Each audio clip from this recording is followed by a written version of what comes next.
This lesson will be our last for the semester and the last in regard to intermolecular forces. So we've had the same big idea up for quite a while now.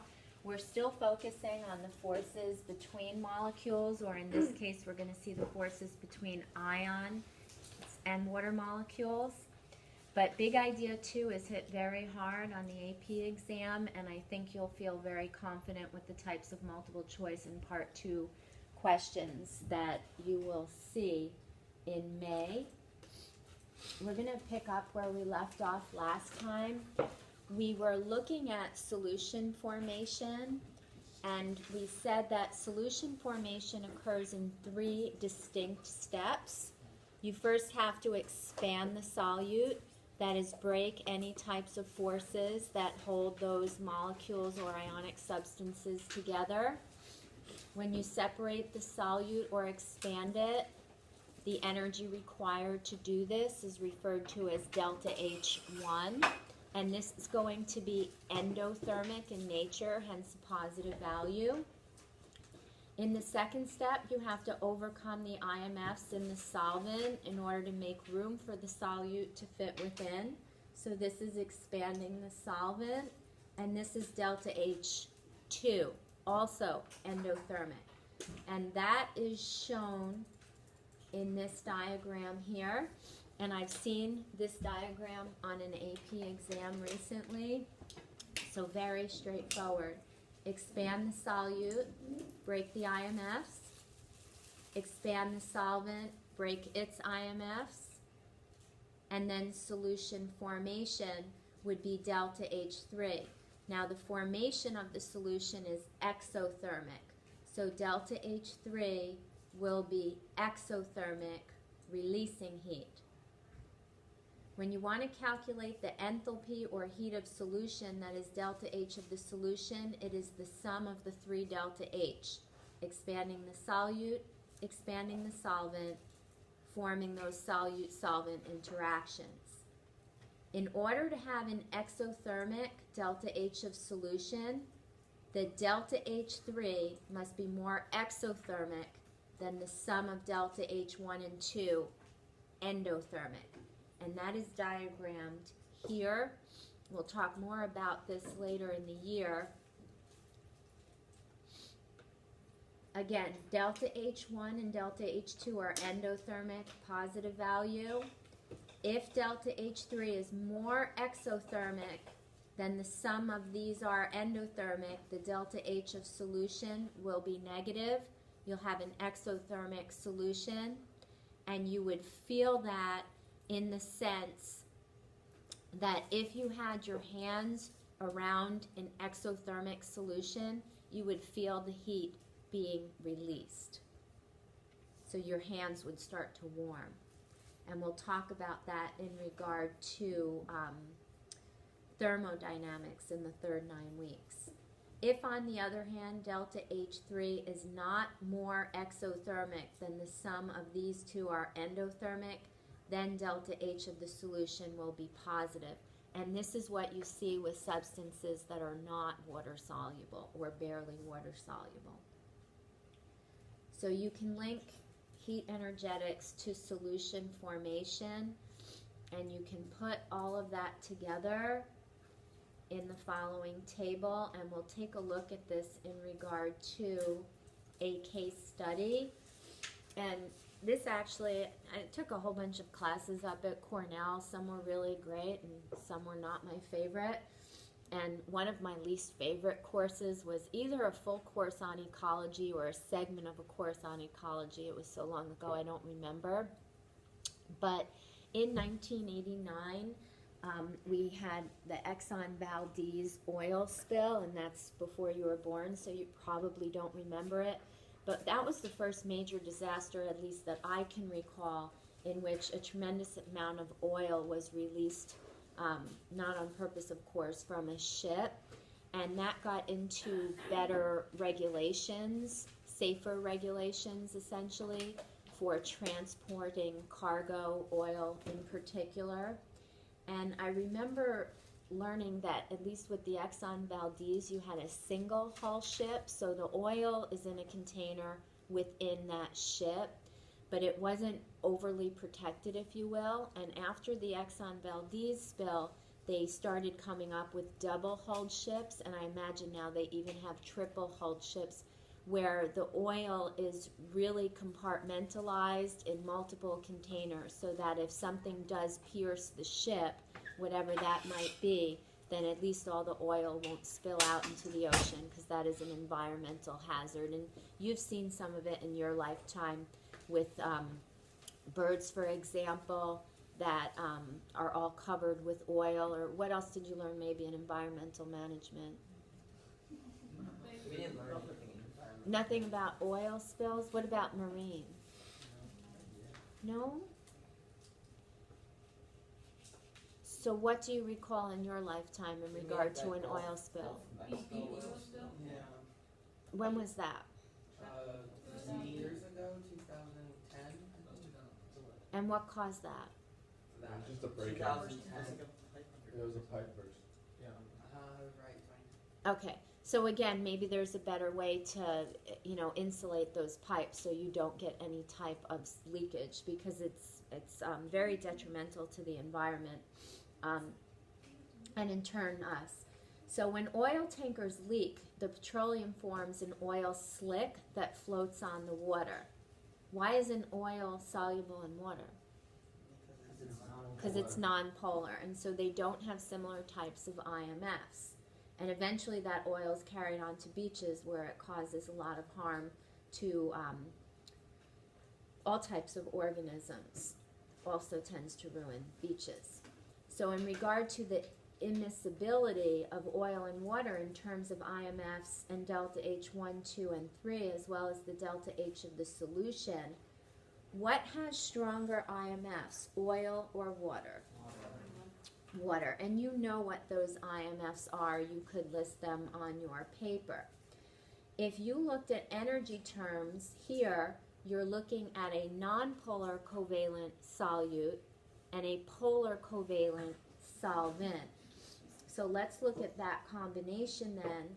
A nonpolar solute and a polar solvent, where my cursor is right there. Delta H1 is what?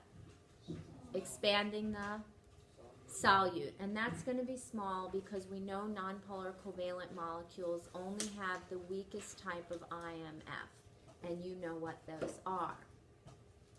In contrast, water has 3 types of IMFs. You've got your LDFs, dip to dip, and hydrogen bonding, so it's going to have large delta H2. Well, now you're looking at the formation of the IMFs between the solute and the solvent, and the only thing that can form there would be the LDFs. So this would be small, and this is not more exothermic than the sum of these two are endothermic.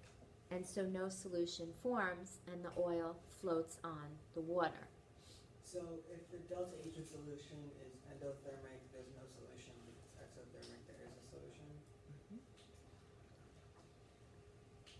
In terms of what you're seeing here, yes, and we're going to stay with it, but you will see endothermic solution formation, and we'll take a look at that when we do our heat warmer. We're going to make little heat warmers when we do the chapter on thermodynamics, not hand warmers. In contrast, when you have like polar solutes and polar solvents, this is where the delta H3 will be more exothermic than the sum of these two being endothermic. Now, if they're all large, your delta H of solution will be small, but the solution will form. And similarly here, with nonpolar, you'll also get solution formation due to the similarities in the IMFs. You'll see that the delta H3 will be more exothermic than the sum of the delta H1s and 2 are endothermic. And again, I saw something very, very easy with this diagram in regard to a multiple choice question recently, so I don't think you'll have any issues there. You'll nail them. All right, we're going to talk a little bit about equilibrium and solution formation. And liquids that mix in all proportions are said to be miscible. When they don't mix, they're said to be immiscible, like oil and water. So water and ethanol are miscible, and we know that they have similar types of IMFs, and as a result, IMFs can form between the ethanol and the water. And whenever you're talking about solubility, you always want to be specific in regard to the IMF that forms between the solute and the solvent. All right, that's why a solution can form. There are limits to solubility. You'll see that alcohols become less and less soluble in water as you have more and more carbons. And this actually you saw maybe in a different format in your honors bio class a few years ago. But if, for example, you had methanol. Methanol is water soluble. This is a polar molecule. They have the same three types of IMFs, and methanol can dissolve in water because you can get hydrogen bonding between this H and a water molecule, as well as the other IMFs we mentioned. If, on the other hand,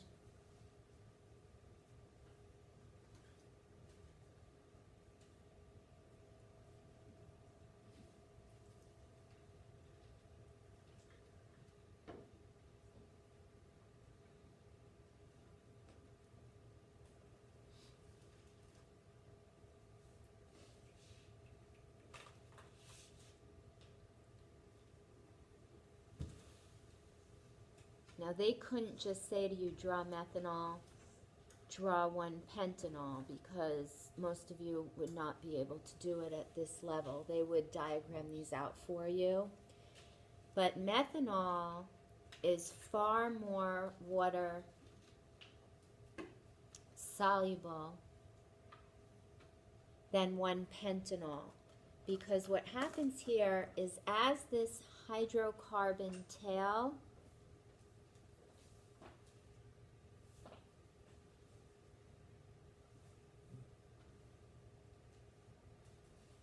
increases in length, you get more and more hydrophobic regions. So this is a hydrophobic region, if you will. Water hating, fear of water. And this, on the other hand, is a hydrophilic region, water loving.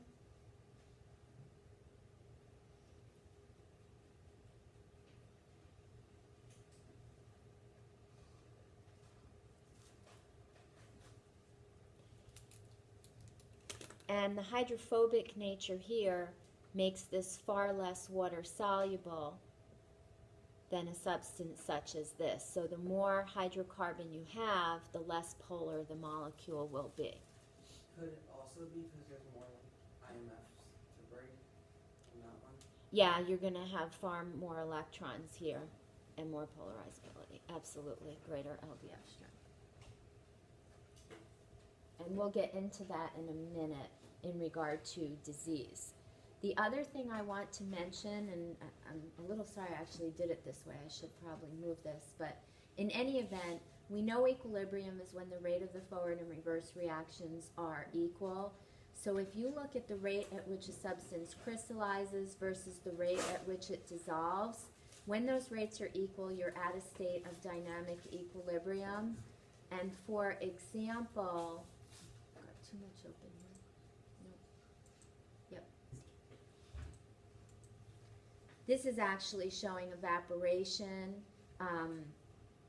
and condensing, but it's the same general concept here in regard to equilibrium being established. Right now, vaporization is going to be greater than condensation. When those rates are equal, you've got a state of dynamic equilibrium. Dynamic in the sense that the particles still go from one phase to another. It's not static. and you'll see this in regard to solution formation as well. So in a saturated solution, you've got dynamic equilibrium established between undissolved solute and solution.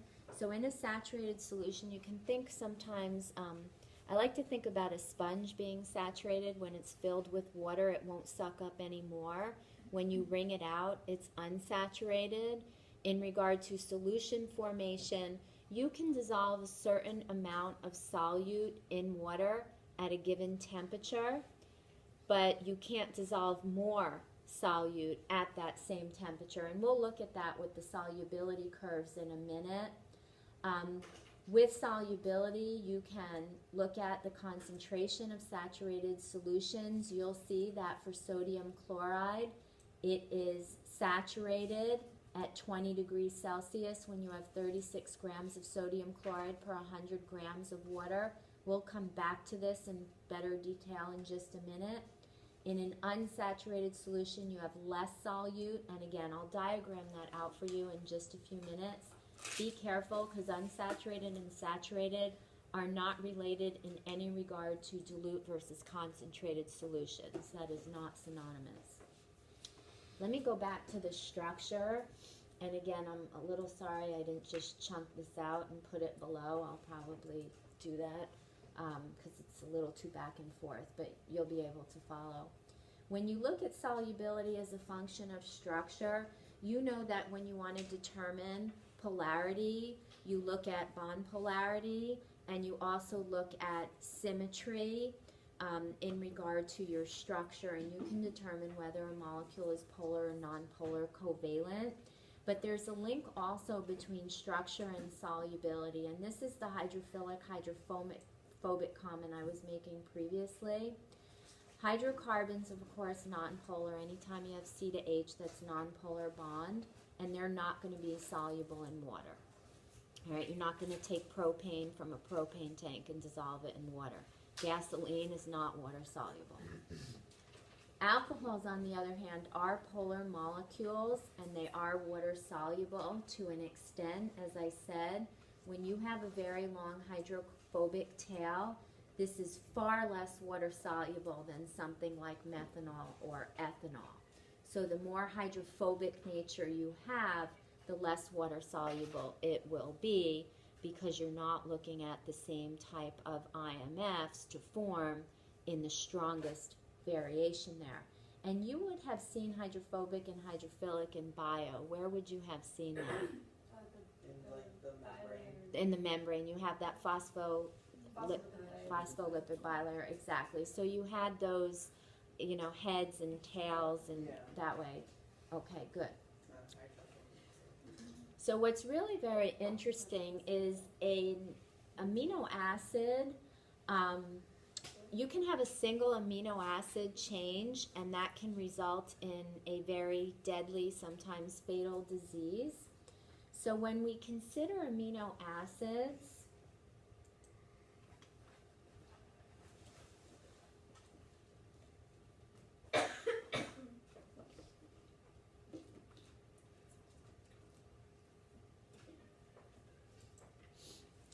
there are 20 amino acids, and all amino acids have this amino group, this carboxyl group, an H off this C, and a variable R group.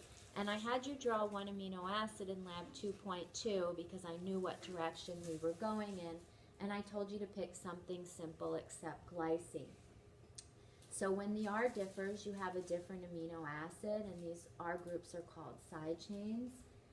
So the simplest one is glycine, where that R is just an H here. And then the next simplest is alanine and valine, leucine, etc. And you can see these hydrocarbons for the most part. Methionene's a little bit different, right here, right here. And these for the most part are considered non-polar amino acids because of their side chain. This isn't the greatest here because you do have a little bit of polarity there. But nonetheless, for the most part, you have hydrophobic regions. You also have polar side chains where you have hydroxyl groups, self-hydro groups, hydroxyl group, an amine group, etc. And then you have some that are electrically charged. You have your two acidic ones and your basic ones. And a single amino acid substitution can cause a disease. For example, in sickle cell anemia, there's a substitution for glutamic acid with valine. And I punched this in here. I'm going to go back to where I was because I think it's going to be easier. So again, we're looking at glutamic acid and valine.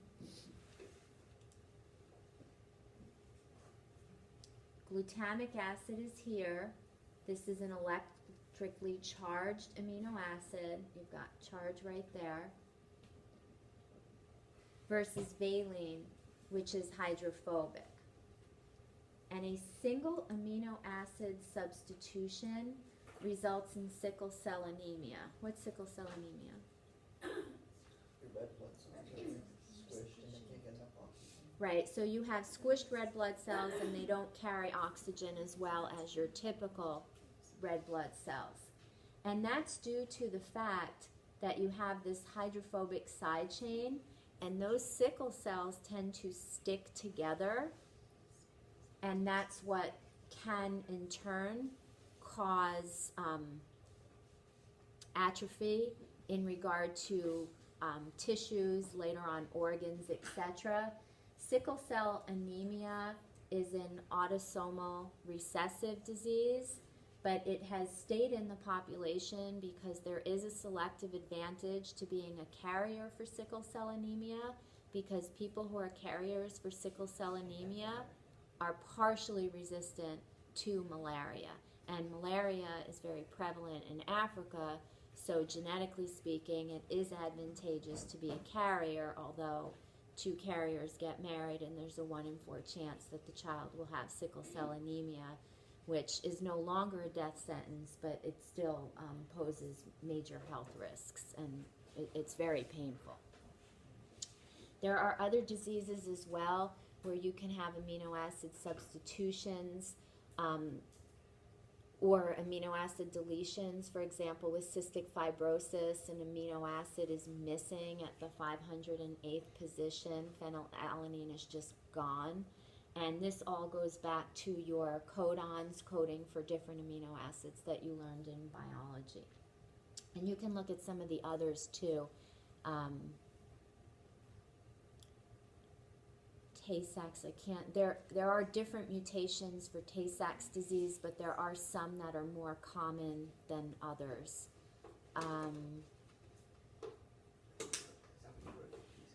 Say it again? No, I didn't. Tay-Sachs is interesting to me in the sense that it's more prevalent in the Ashkenazi Jewish population. And the last year I was at Cornell, I was in a biochem lab, and it was the last year we got to run our own blood and urine samples, because after that, at that time back in the 90s there, AIDS was very prevalent and people were very frightened. We didn't have good enough knowledge or safety regulations in place, so that was the last year they let you play with your own blood. But it really was just the coolest lab. No, I don't know if they allow it anymore. I know the woman who taught the lab retired. She was great. I learned a lot in there. But what was really cool in one regard, but not so good in another regard, is we ran, I guess we ran a hexa assay for Tay-Sachs.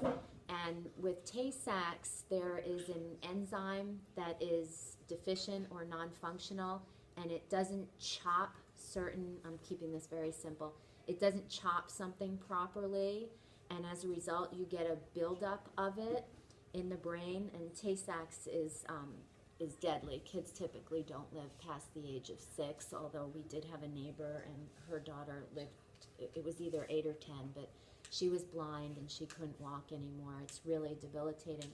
But what was interesting in regard to this lab is we did our own assays, and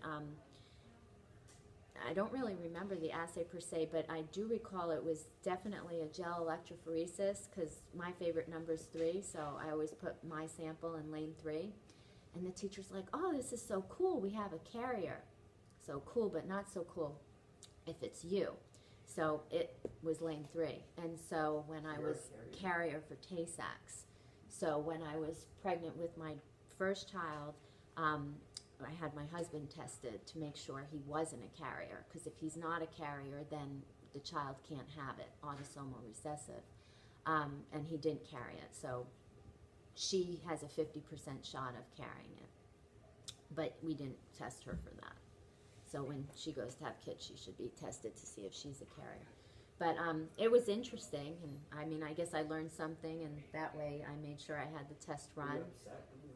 And it is what it is, right? And the Ashkenazi Jewish population, it's a 1 in 25 chance. So I always hit the lottery in the wrong things. But what if we're both? Like, I'm Ashkenazi and Sephardic.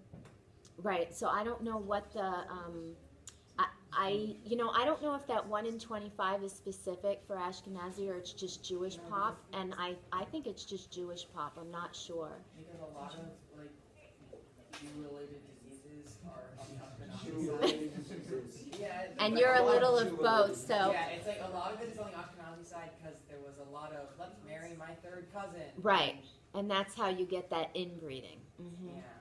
So I'm both, so who knows? Right. So here's the bottom line: if when you get married down the road, and if you marry someone Jewish, then she would be tested, and if she was a carrier, you would want to be tested, and if you're both carriers, then you're looking at Adopted. no, absolutely no. You're looking at an amnio. So you're so far away from that, we won't worry about it right now. But your mom might know if she's a carrier, and your dad might know if he is. So maybe that's a really good dinner conversation. So he could be a carrier? What? She calls your brother. I don't know if his parents are. Little one. Do you have an older brother who's married or no? Oh, not yet. All right. Well, ask your parents later and let us know on Monday, okay? All right. So a little off topic, but interesting nonetheless. Maybe more interesting to some of you, especially those of you who are big on pumping iron and some of your vitamin supplements. Some vitamins are fat soluble, A, D, E, and K. They're going to have a very hydrophobic region. They can build up in fatty tissues. They're stored. Water-soluble vitamins include B and C. They're hydrophilic, and they are excreted from the body and must be replenished regularly. That's why a lot of people take vitamin C, vitamin B12. I know a lot of people go for B12 shots. Why is a vitamin K deficiency so dangerous? You tell me. Is it if you I believe it's large intestine related in regard to excretion issues, but look it up. And years ago, It's required for complete synthesis of certain proteins that are prerequisites for blood coagulation. oh, okay, so then that's right there. Say it again. It's like so blood clots, so you could clot or stuff. Cool. And I've got these amino, well, see, the kids last period asked about codons, so I had all the codon screens up. But here are your vitamins. And again, fat soluble. Let me try and go a little bit bigger on this. And again, you have a hydroxyl group here, but you have such a long tail here that this is considered a fat soluble vitamin, A. E, you've got a hydroxyl right there. But again, more hydrophobic nature. Here's K. Why are there so many? Yeah, why are there so many vitamin B's? You tell me. And here's D. So A, D, E, and K are your fat-soluble ones. And then take a look here. Vitamin C versus vitamin D. Which one is far more polar? vitamin C? Definitely. You've got all these hydroxyl groups. All right? So if you were separating these two out, And you have an aldehyde. no. Ketone, ether, hydroxyl, hydroxyl, hydroxyl, So that's hydroxyl. not, oh, I thought it was like oxygen. No, an aldehyde, Isn't it an double N? aldehyde looks like this, and this is really a shame because you're not required to know this anymore, although you'll need it for Chem 2. In an aldehyde,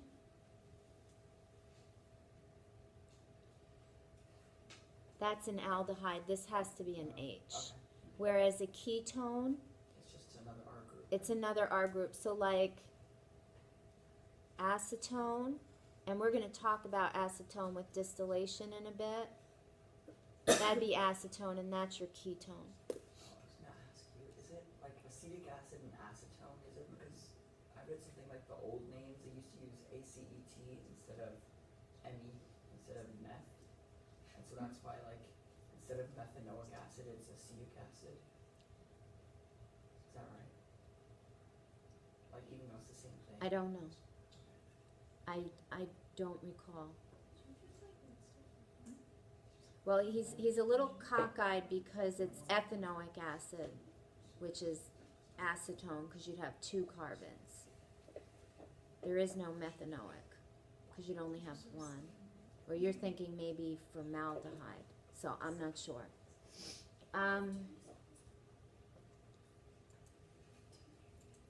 All right. So again, Oh, yeah, ADE and that's K, fat soluble versus water soluble. And this gets us back to solubility. And this you should have seen in honors, some of you in more detail than others. It's a very easy concept. Solubility as a function of temperature. You're going to see that most ionic compounds, when dissolved in water, will show increasing solubility. For example, some of you did a solubility lab last year where you looked at the effect of temperature on solubility. And solubility has a funky unit. It's grams of solute per 100 grams of water, the solvent. And some of you actually did this lab in which you generated a solubility curve. And what you found is that as you increase temperature, the solubility of the substance increased. Along the line is considered saturated.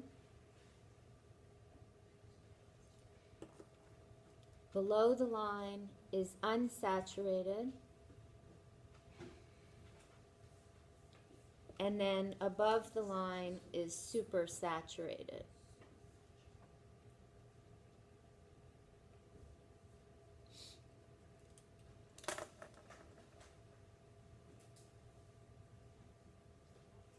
And you can read these curves.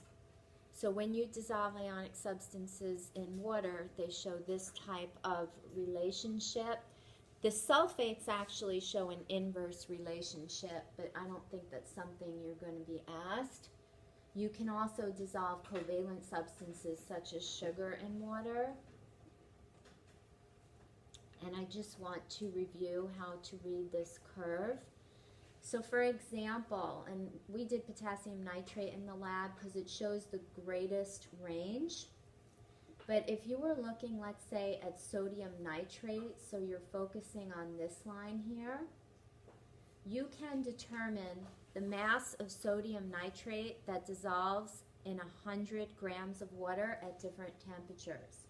So at 20 degrees Celsius here, I'm right here on the line. I'm going to leave that right there. In a saturated solution at 20 degrees Celsius, about 90 grams of sodium nitrate will dissolve per 100 grams of water. On that same curve, at 80 degrees Celsius, saturated solution, you'll get about 150 grams of sodium nitrate per 100 grams of water. The only way to make it a little trickier, let's go easy right here. So potassium chloride right here. At 40 degrees, you'd get about 40 grams of potassium chloride per 100 grams of water. If I asked you per 200 grams of water, what mass of potassium chloride would dissolve? 80. You just double it. So if you had, for example, let's go back to this curve right here. At 20 degrees Celsius, if you have 90 grams of solute dissolved in 100 grams of water, if you had 50 grams of water, how much would dissolve? 45. So very straightforward. Shouldn't be an issue there. Are you done? Because you're sleeping.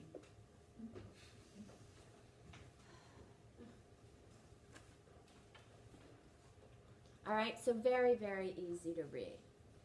Now you can generate supersaturated solutions. Not all solutions have the ability to go supersaturated. This is where you dissolve more solute than the solvent can typically dissolve. You dissolve the solute, you heat it, you dissolve more, you keep trying to dissolve more, and then you add some type of seed, which typically is a sugar cube if you've got some type of candy you're making, and you get a supersaturated solution. Honey, jelly, rock candy, all the things that are really good for your teeth. All right? You also can purify substances by crystallizing solutes. This involves a multi-step process. Don't really think it's something you're going to see, so we're not going to worry about it, but interesting nonetheless. Solubilities of gases differ, whereas the solids show increasing solubilities in water with increasing temperature. For the most part, gases show the reverse.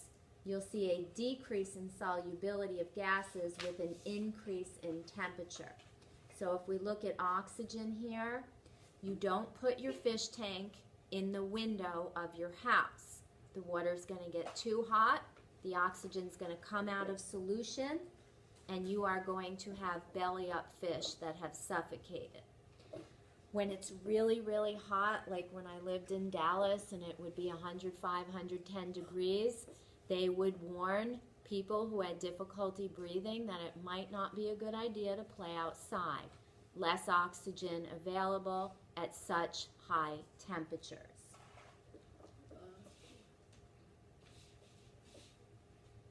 Solubility is dependent on temperature. Gas solubility is also dependent on pressure, and you know this already. We know that your soda is bottled at very high pressures. Why do you hear fizzing when you open a soda bottle? Release of carbon dioxide. Why? Why does the carbon dioxide come out of the... Release of pressure. So when you open it up, you have a decrease in pressure, and what happens to the volume of the gas? It gets bigger until it pops out of solution. You can have an equilibrium system here, and pushing down on this piston now, you're increasing the pressure, and these gaseous particles now are going to be driven into the liquid phase. But over time, a new equilibrium will reestablish, and we can show that pressure and solubility are directly related. So if you look, for example, at the solubility of the gas, you'll see a direct relation with pressure. This is not a formula they give you anymore, so it's not something I'm concerned with, but it makes sense. That's why soda is canned or bottled at very high pressure to keep the carbon dioxide in solution. The last piece in this chapter that I want to mention is all laboratory techniques, and we're going to look at separation techniques. They will ask you at least one multiple choice question that's a lab technique. Now you're going to have done so many labs that it's not going to be an issue for you, but sometimes they use wording that's not familiar to you. Well, during a quiz or test, you'll ask me, and very often I'll answer. I unfortunately am not in the room with you when you take your AP exam. It's different than ACE testing. For an AP exam, the teacher is not in that room. I wish you good luck. And then I come up to teach my classes, but it's easy for me to do because I know you're going to do well. When I first started teaching AP, I used to pace. It was terrible. But Still now, paced last year. I didn't pace. Yeah, you did. I was eating All it. right, then I paced. Fine. It's only because I want you to do When we were, well. when we were like recording and doing notes, you would always walk back and forth and back and forth. That's And just to what get are you- exercise. No, and then you'd be like, what are you doing? And you'd be like, the kids are taking the AP exam today. All right, I still pace. Fine, you're right. Couple techniques I want to mention. A lot of them are common sense. Filtration. When you want to separate solids from liquids, you do so by filtration. And you've done this at the beach where you might have, collecting shells and you want to get rid of all the sand. When you were little, you had those little strainer things and you're filtering. Nothing new there. You can do it a little more complicated, and it is a lab I typically like to do at the end of the first semester because it's fun and it relates a lot of concepts together. But in commonly used in organic chemistry, there are two types of filtration. One is gravity, where the pull of gravity just brings your liquid through, your solid left on top. If it's really, really slow, you may want to do vacuum or suction filtration, where you hook it up to a vacuum pump, and that'll pull it through a little bit faster. I'm going to walk you through filtration. I've got the cutest little simulation. So you can, again, filter through things through a strainer, but this is just adorable. Come on, where's my arrow? All right, so you've got your funnel, and you've got some type of collection tube. This is so adorable. It is cute.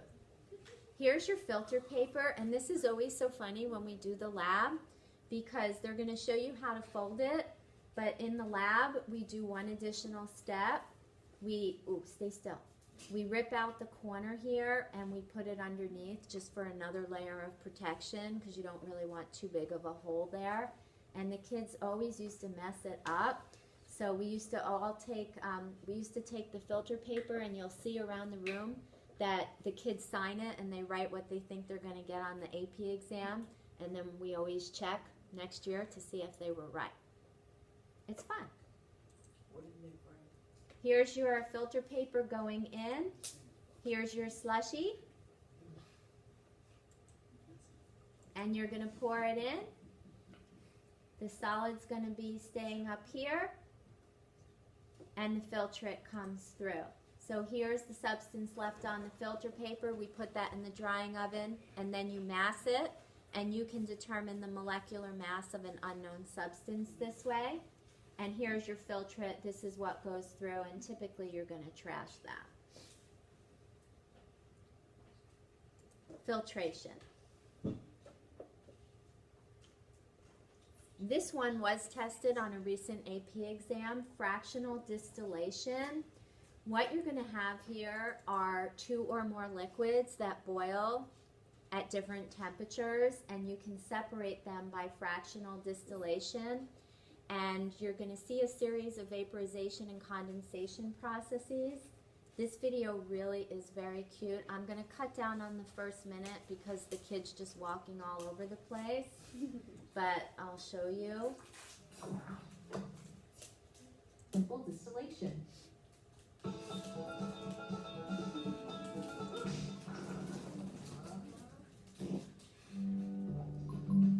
Wait, no, You want to see the whole thing? It's really kind of silly.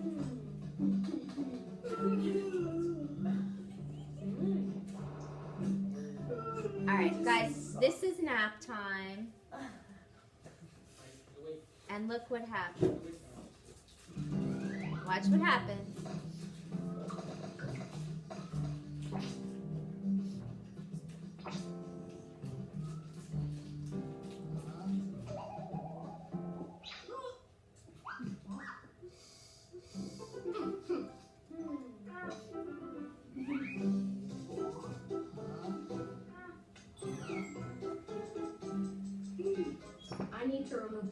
polish.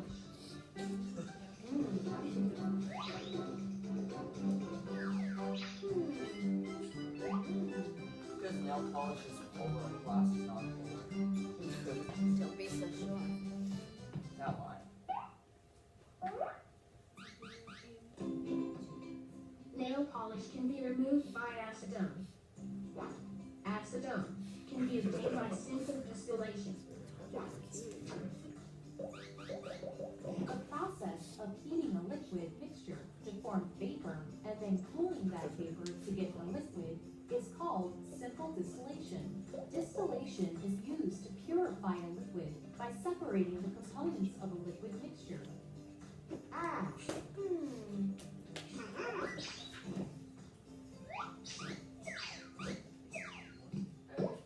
I know, right? Let us perform an activity to understand simple distillation.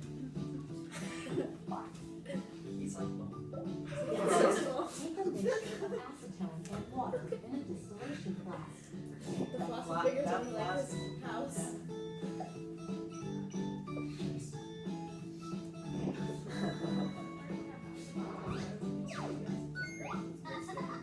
It's already mixed up. It's so funny. I was The crying. thermometer in it. Oh, thanks. This is my birthday.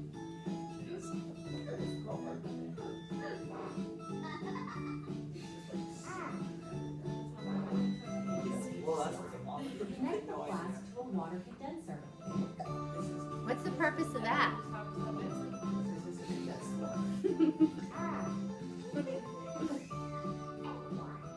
The condenser has cold water running through its jacket to keep the temperature cool. Keep a beaker at the outlet of the condenser.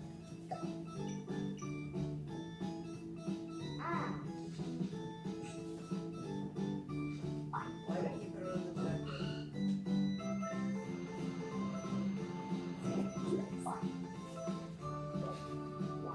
Heat the mixture, keeping an eye on the thermometer. When the temperature hits 56 degrees Celsius, acetone starts to vaporize.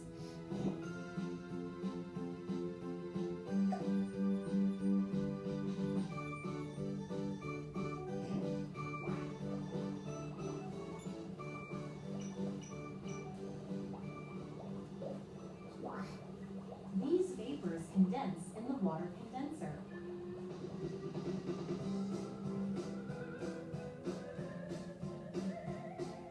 Really think that was.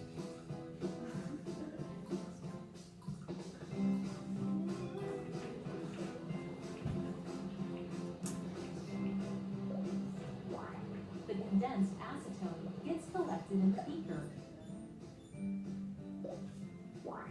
When all the acetone vaporizes, water is left in the flask. Now you can drink it. Acetone is collected in the beaker.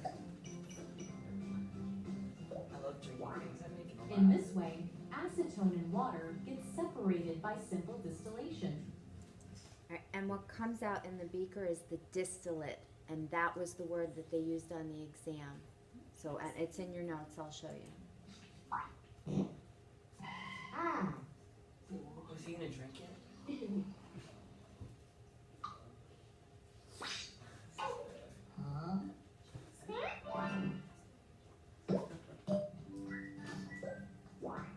Boiling point of water is 100 degrees Celsius. Boiling point of acetone is 56 degrees Celsius. As there is sufficient difference between their boiling points, these components can be separated by simple distillation. Simple distillation does not work properly when difference between two boiling points is less than 25 degrees Celsius. This is because the components do not get separated and purified completely. If we repeat this process multiple times, we will be able to separate these two components. However, as this is very time-consuming, a special type of distillation called fractional distillation is used. No, we gotta let him finish.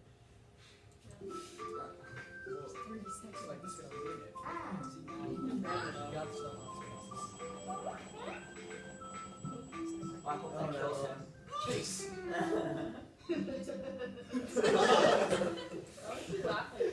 Actually, I would not use acetone on my eyeglasses, for the record. Glasses are expensive. Yeah, All right, but again, the distillate is what's collected, and the one with the lower boiling point is going to be the first distillate. Be careful there. Chromatography you did in the lab the other day. This is used to separate components of a mixture to the degree to which they're absorbed onto a surface, and we did this in the lab the other day with liquid chromatography. You know the components become separated or partitioned between a stationary and a moving or mobile phase. And your lab is due Monday, so you'll be experts with liquid chromatography at that point. I do want to review paper chromatography that you would have done in honors, because there was a big question on last year's AP exam in that regard, so I want to make sure that you're comfortable with it.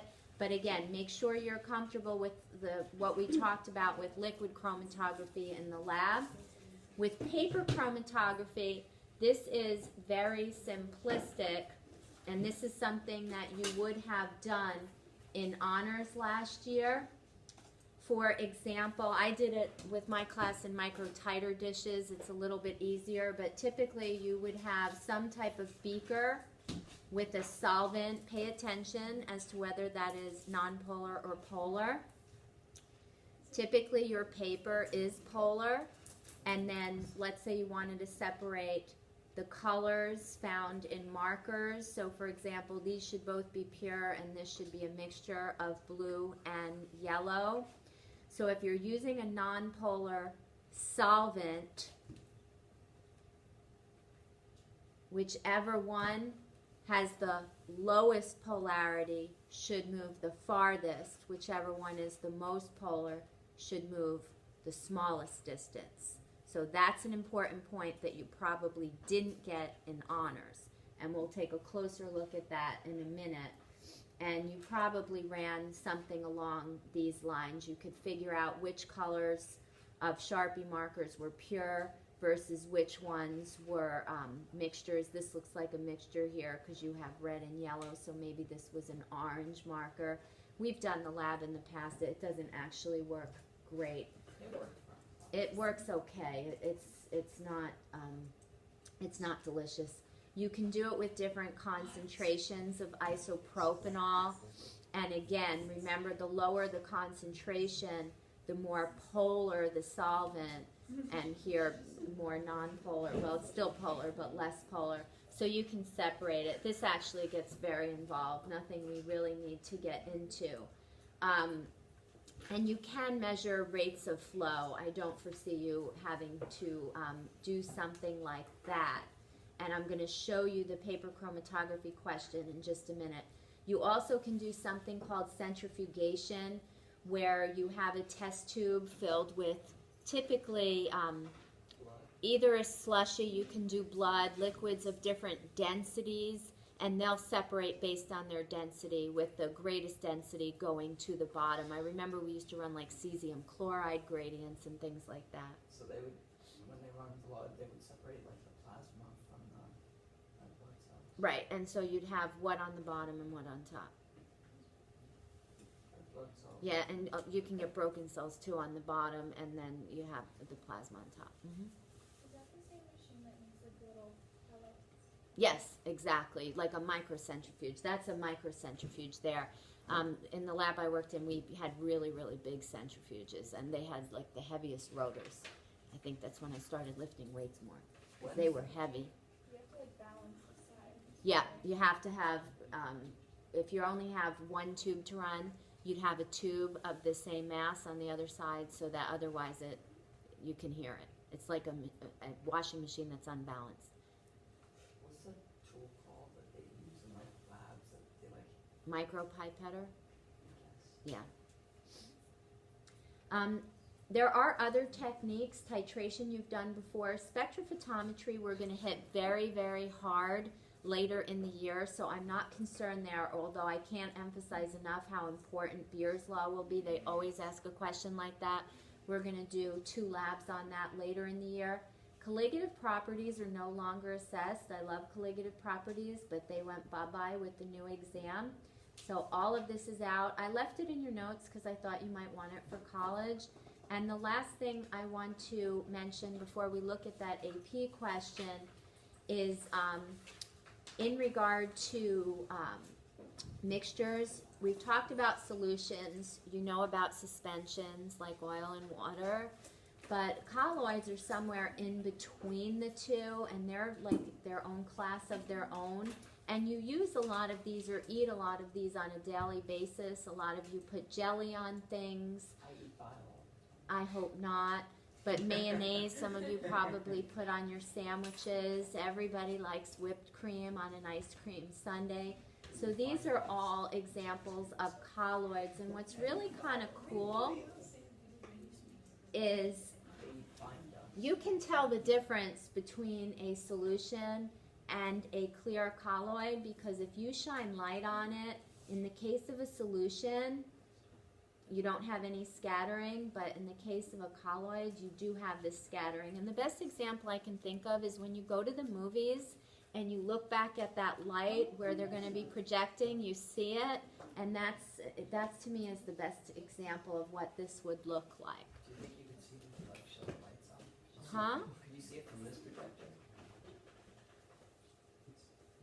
A little bit. I see some particles. Yeah. Yeah, I do actually. You're right. I didn't think about that. it off the light? Yeah, go try that. So wait, so what does it do? It's kind of hard to see from this angle. I can see the Oh, I can see The light beam scatters. You can see it, It's more or less when you see dust coming from it. Oh, yeah. probably. This is in front. Well, I didn't say that's it. I just said that it just reminded me so you could see the scattering. But in any event, in terms of what's important, you do want to know the techniques. You might be asked something on distillation. The kids were hit with 1 year. Paper chromatography, I'm going to show you that question now. It could be anything, and it will be a simple question, so it's not something you're going to stress about. You absolutely want to be comfortable with the effect of temperature and pressure on solubility, but really more of a relationship type question. You never know what type of biochemical thing they'll throw at you, and you just have to be able to explain it in terms of the chemistry you understand. And the solution energetics, that also comes up very often. And like I said, with these set funnels, I think these are cute little questions that you really can ask a lot about in regard to IMFs. So you want a high comfort level there. And I'm going to show you the AP question. It's really quite easy. We'll walk through this. This is from the 2017 exam, and we'll walk through that in just a sec. In regard to this chapter, I didn't hit it that hard on your test. I'm not quizzing on it alone. I'm going to give you time to work on your practice quiz so that you have a high comfort level with it. And you'll see one little part 2 question, probably that set funnel type question, because it links a lot of concepts together. And that test will be Tuesday next week. But this is going to end Big Idea 2, critically important one. But in regard to your test, you also have Big Idea 4 in there, because I'm going to integrate the kinetics in.